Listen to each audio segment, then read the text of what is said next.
Hey Nash, what should we make? Let's take one of our greatest hits and give the cow the day off. All right, let's make a French onion soup chicken sandwich.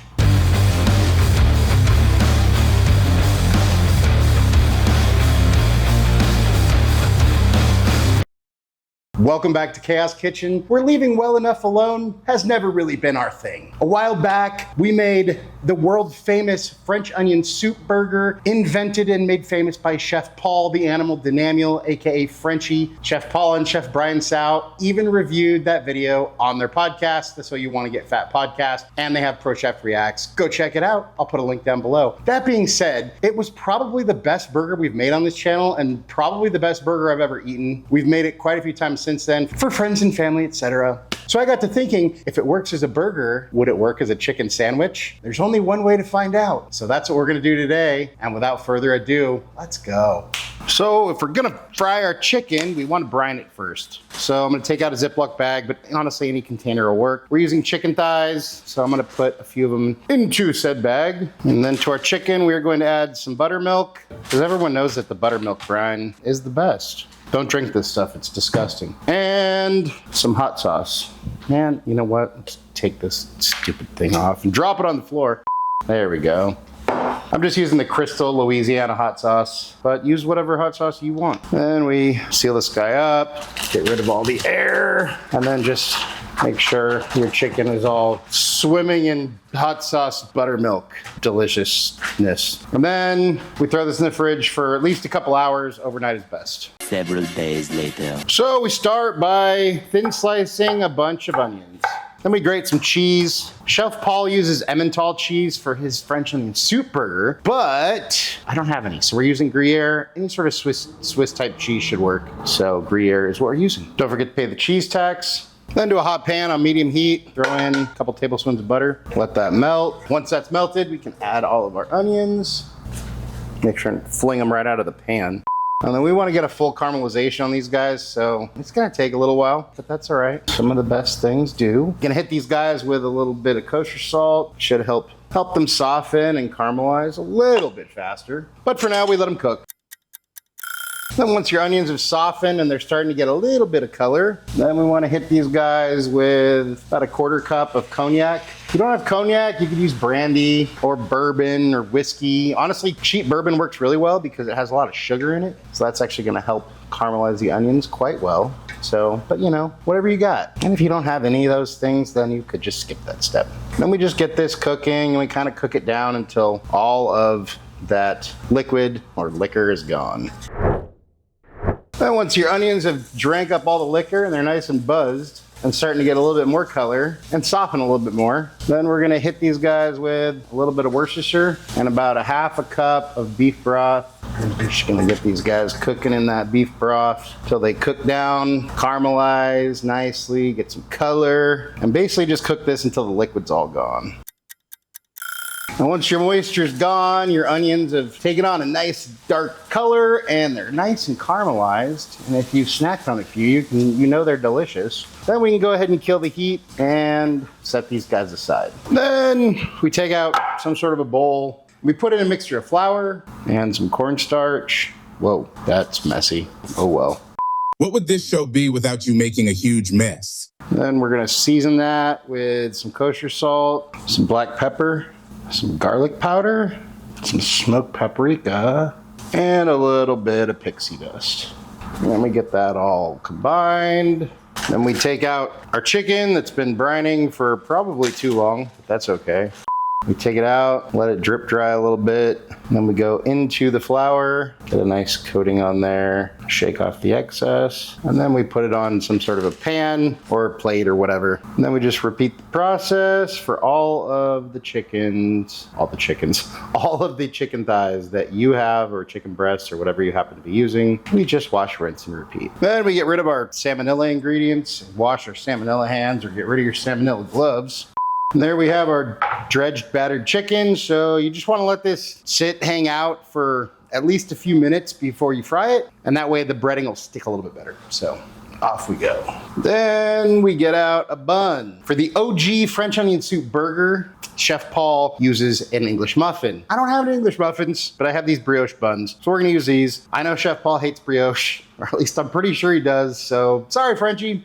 But you use what you got. So we're just gonna take this, and we are going to give this guy a little butter. You don't need a ton, just enough to get a nice toast on our guy. Then in a hot pan, we throw down our buns. Don't neglect the buns. That's what she said. You gotta toast your buns. So we just want to get these guys a nice little toasty toast. Adds flavor and structural integrity, which is important. When you have a nice toast like that, we go ahead and pull our buns. Then we're going to shallow fry these guys. So you want to bring about 1/4 to 1/2 an inch of oil up to about 350 degrees. When we put the chicken in, it's going to cool down a little bit, so you can crank it up a little higher. But then we're going to lay our guys down, presentation side down, so the prettier side down first. And then we just want to cook these till they're nice and crispy and reach an internal temp of 165. So for those of you who need directions, probably about 5 to 7 minutes aside. Just let them fry. Bubble away. Fry up like bacon. After 5 minutes, that's what our guys look like. Looking good, looking good. So we go ahead and flip these guys. And then we cook them for another, whoa, that's loud. Then we cook them for another 5-ish minutes on this side, but you want to make sure that our internal temp gets up to 165. Yeah, we're sitting at 111-ish right now. So we let them keep cooking.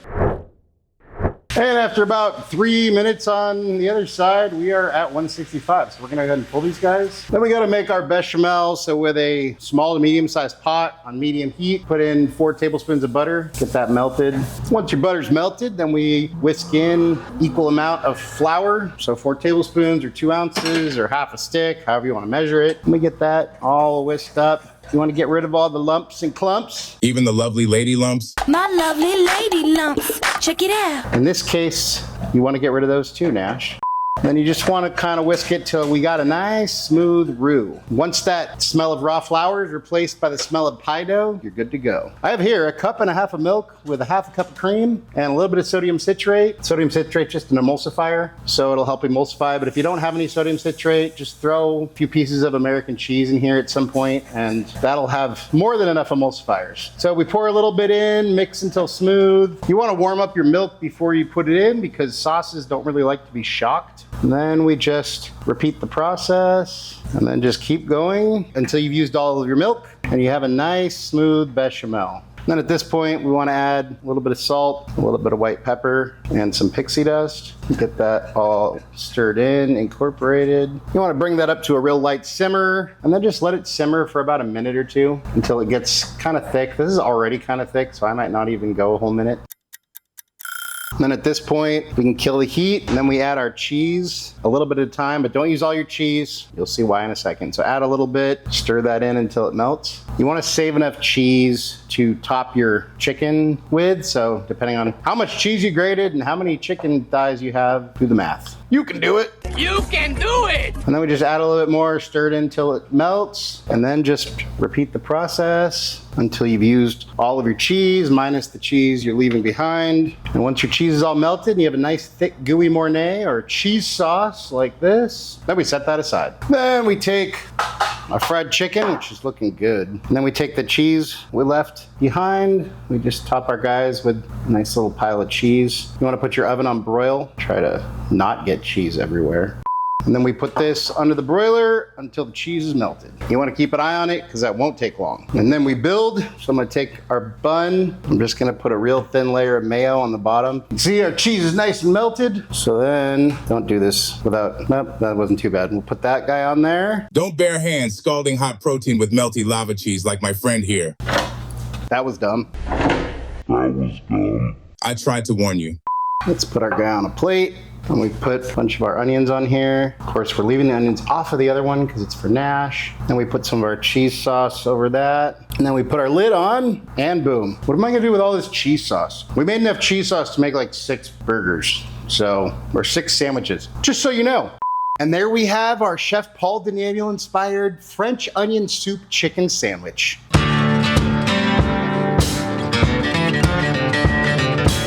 And it's time for a bite. Cheers.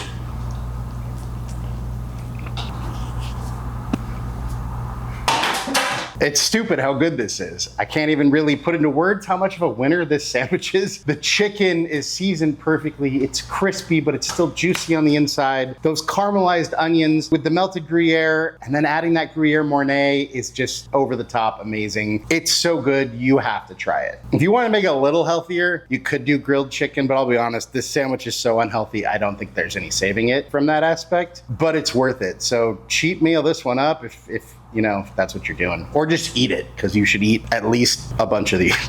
Out of 10, it worked as a burger. It definitely works as a chicken sandwich. Chef Paul, the animal dynamial, AKA Frenchy, is a genius. We already knew that though. And hey, that's what I think, but let's see what Nash thinks. Hey bud, how you doing? Pretty good. I realized nobody has ever actually seen their own face, just pictures and reflections. Anyway, have a nice day. Well, check it out. We made these French onion soup chicken sandwiches you wanted, and of course we made a dog-friendly one just for you. Well, here you go. Okay, the cow can officially take the day off. What do you think? I thought we were messing with something that didn't need fixing, but that's legitimately great. It's still unmistakably French onion soup, it's still a ridiculous sandwich, and somehow the chicken actually belongs here. Please forward all complaints to Chef Frenchy. Anything you want to say to your fans? If someone lets you merge in traffic, give them the little wave. Civilization depends on it. Nash approves, I approve. This one's an absolute banger. If you like French onion soup and you like chicken sandwiches, you need to try it. And if you don't, you need to try it anyways. Thank you so much for watching. Really appreciate you all. If you enjoyed the video, hit the like button. And if you want to see some of our other crazy, awesome, delicious videos, go check them out somewhere over here. And just remember, cook more, eat better, embrace the chaos. Until next time, be good and peace.